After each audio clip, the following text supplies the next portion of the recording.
Love doesn't come easy, but it finally happened for me. And this is not one of those cringy, VDLJ love stories that you would anytime love to see. And knowing that, I couldn't be happier. For anyone out there getting offended by me insulting DDLJ, which by the way Indians are best at, the art of getting offended, let me just remind you that the movie actually promotes sexist attitudes. SRK is like every other creepy, random, perverted Indian dude you'd find in the metro. Anyways, this love story has only one lead character. Oh yeah, that's me. You might want to avoid skipping this talk because trust me, as I walk you through my childhood, there are parts of it that you've seen or experienced too. So it wouldn't hurt to revisit some of those memories and maybe find some better ways you could have spent those days and still can. Spend at least one day considering yourself worthy of this life and simply just being happy. Rewinding 16 years into my past, the day this world just got its very own new star. But it didn't seem like my whole family agreed with it. Since my birth, I was labeled as the crybaby, who wouldn't leave her mother's arms, a sign of separation anxiety.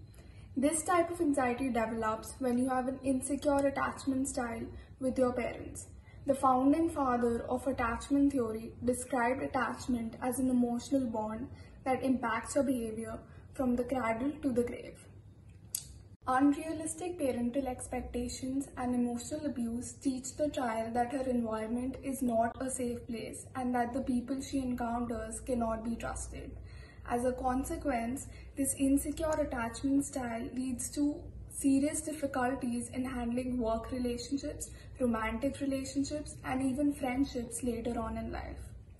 I was extremely insecure solely due to the fact that my parents and this so-called society used to compare me with my sister in terms of grades, dancing skills, and tons of other things, which made me a shy and reserved girl who sat in the corner of a class with hardly any friends.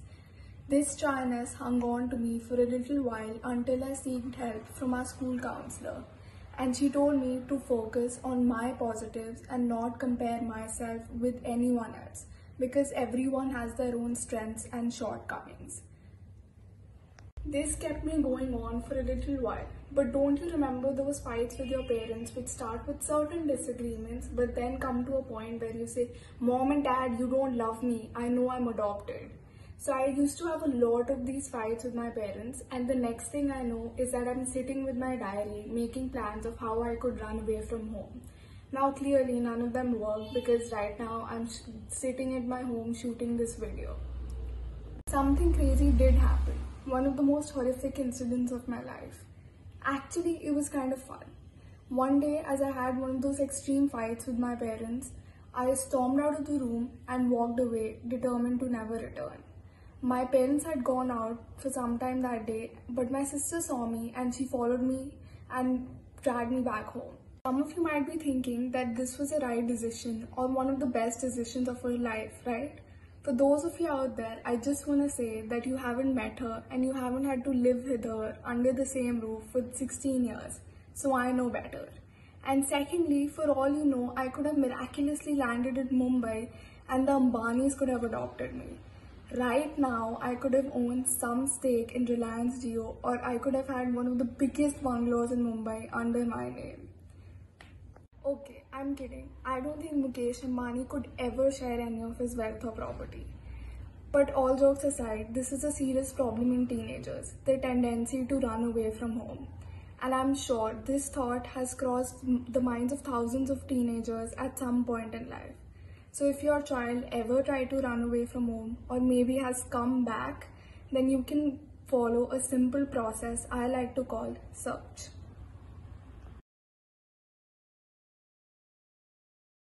After I ran away from home last year, I went for therapy. But it was partially because my board exams were approaching, so I thought that maybe therapy could help. Therapy wasn't too easy. It didn't work that well initially. If you just think about it, telling a complete stranger about your dark secrets of your childhood, it's plain scary. But finally, I decided to sympathize with my parents as they were paying quite a lot of money just to hear me complain about them. So I finally opened up, and guess what? It turned out pretty well until a week before my exams when all of the anxiety came back. But somehow I managed to write my papers. A few months later, my results came and I scored more than I imagined. At this moment, I should be jumping, but no. Like the dumbest person on this earth, I was crying like hell about the fact that I scored low in maths and my sister got a higher percentage. We know what happens next. The most hated Indian tradition ever. The endless calls from relatives you didn't even know till now existed. I was amazed to know that despite her having a higher percentage, I got more famous in the family because I scored full in Hindi. And in this moment of realization, it struck me that I hadn't been focusing on my strengths till now. Or let me put it in a cooler Rupi Kaur style.